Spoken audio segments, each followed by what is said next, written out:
There are a few ways to resolve the hanging cord for a watercolor paper pendant, and I'm referring to the clasping mechanism. In this way, I've created an adjustable cord that can be slipped over the head and then can be adjusted to the size the person wearing it wants. But sometimes, depending on the needs of the person that I'm making the jewelry for, they want a much simpler type of cord. They want the pendant to always fall at a very specific place, so I get the measurement of the length they need, and I create something like this. A basic hook and eye type clasp. In this short video, I'll demonstrate how to do this. I'm starting off with 2 lengths of sterling silver wire that's 18 gauge thick. And I'm going to need my side cutters, a pair of chain nose pliers, and possibly a second pair of chain nose pliers to hold the wire firmly while wrapping. I'll use these. The curved nose pliers are fine. And of course, round nose pliers. I should also point out that I am wearing a pair of goggles because I just don't feel like having a small little piece of metal hit me in the eye. Always protect your eyes when you're cutting wire. Another tool that I will use is a coil winding tool that I made. To make it, I inserted a nail that's approximately 12 gauge thick into a short length of dowel. Then I drill holes that I use to hold the wire firmly in place while wrapping.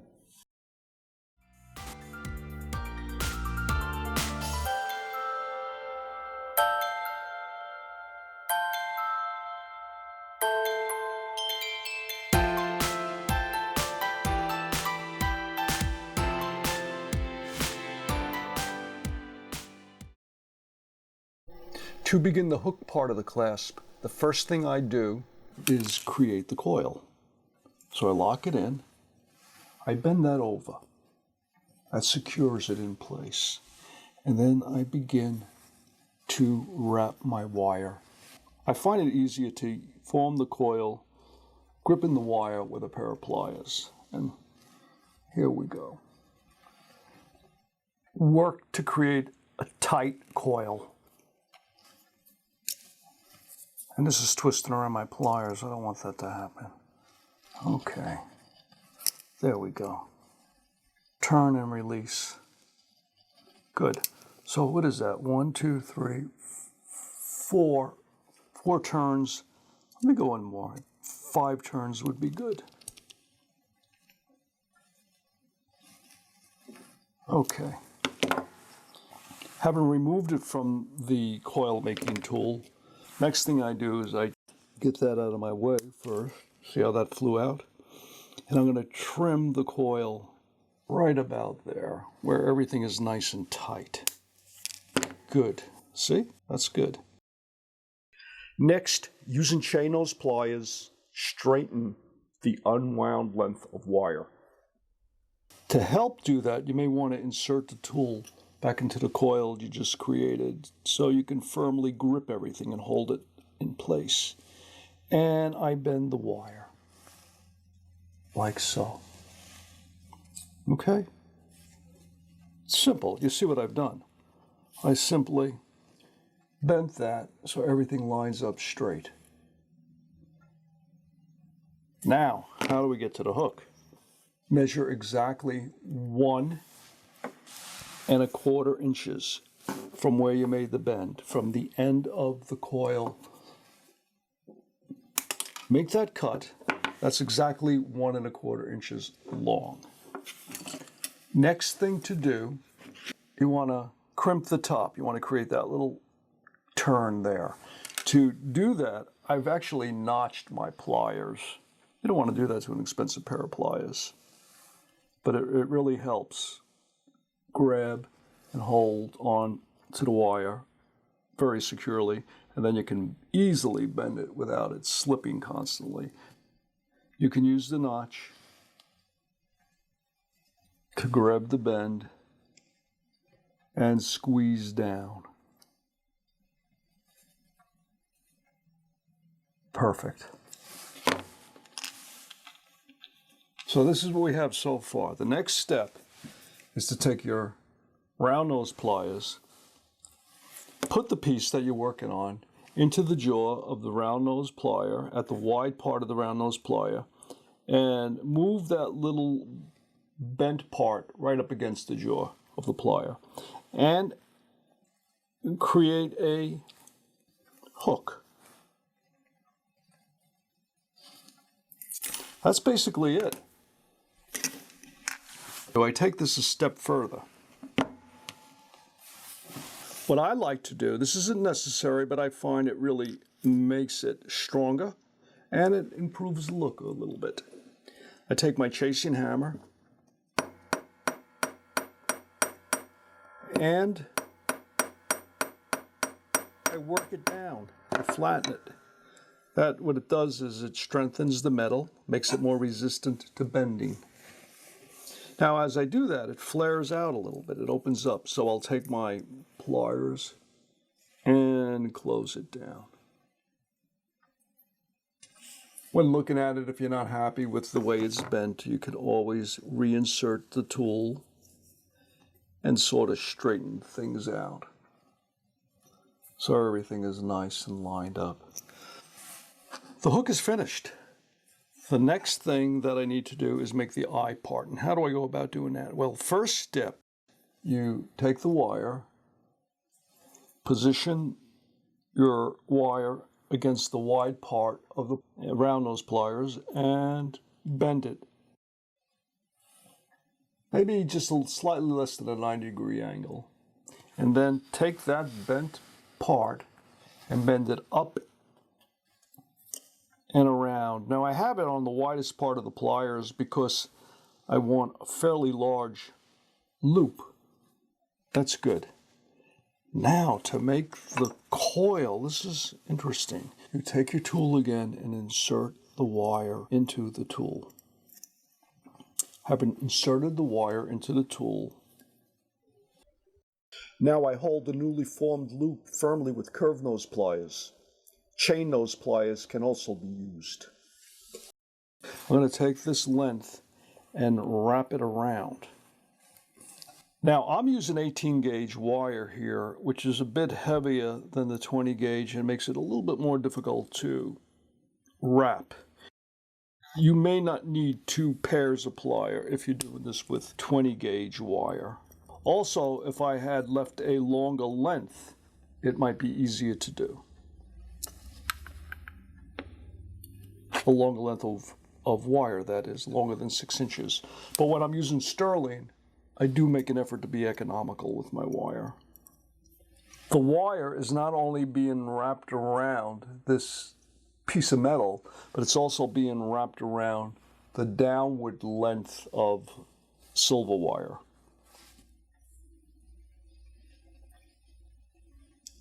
That is just about right. I could also squeeze down my coil.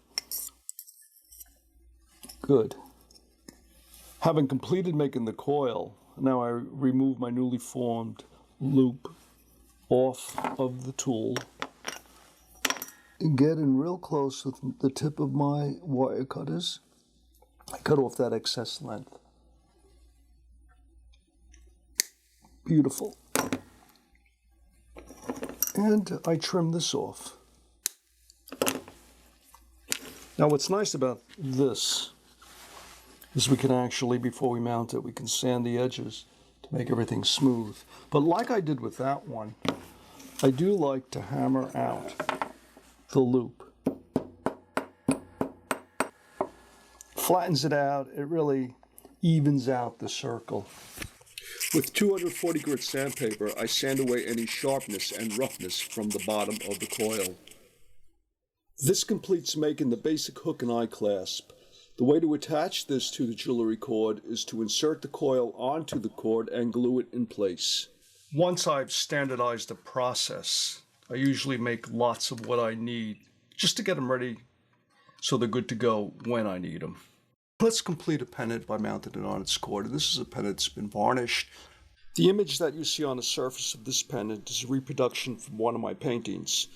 The image is printed on watercolor paper with archival pigmented inks. And I use my standard watercolor paper process to build the piece. And now we'll mount it on its cord. I'll cut a length of the satin cord. That's at least 17 inches long. I'll go a little longer, actually. We'll make it 18 inches. The satin cord is available in 3 different weights: heavyweight, lightweight, and petite. The channel that I worked into here will only accommodate the petite size 0. So that's what we're going with. Also the cord. I call it burnt sienna. That's what it looks like to me.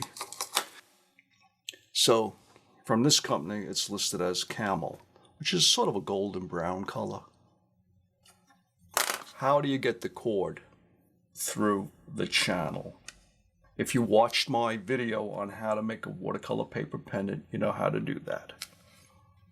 It would be impossible to thread it through this way. First thing I do is make a threading tool, and I use fishing line. This is 60-pound test fishing line. It's very heavy fishing line. I'll cut myself a length. I don't throw this out after I use it. It becomes an effective tool. I must have a couple of dozen in my toolbox somewhere ready to be used. The next thing I do is I fold the fishing line in half, like that, and sort of pinch it. Crimping the bend locks the bend in place.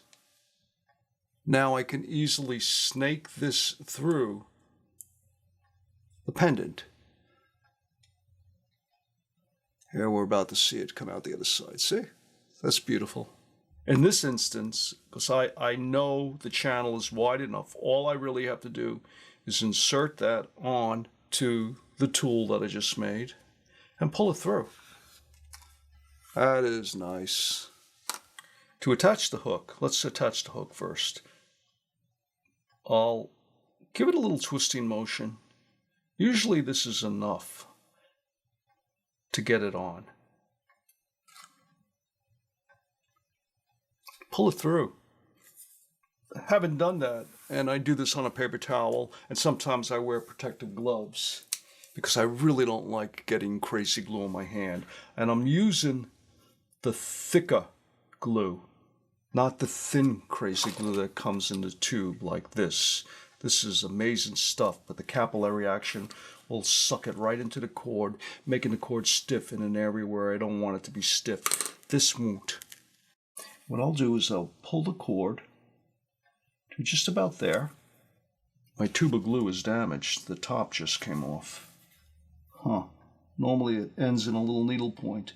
And I get a little bit of glue onto it and then pull it in. Kind of helps get the glue into the opening. And leave it alone. Let it dry. This one may be a little difficult, pulling the cord through like I did for the hook part, because the hook part has a nice, clean, open coil. You see, there's nothing in there. But remember how I formed this with a downward piece of metal and the wire was wrapped around that? Well, that makes the space much smaller. So to get the cord into that opening, first thing I do is take a thin piece of 6-pound test fishing line and I tie it to my cord. Then I thread that through, because that'll go through effortlessly. Get the cord to the piece and pull it through. Cut that off. Put a little bit of crazy glue on the tip.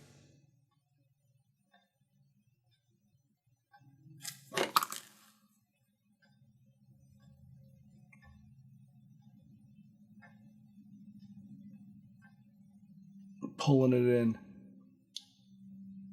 Good. I'm assured that it's completely attached with crazy glue. I leave it alone. Come back in 10 minutes to see how everything's set up. The handmade hook and eye clasp is glued onto the satin cord, completing the pendant. And this ends my video on how to make basic hook and eye clasps. I hope you enjoyed watching the video.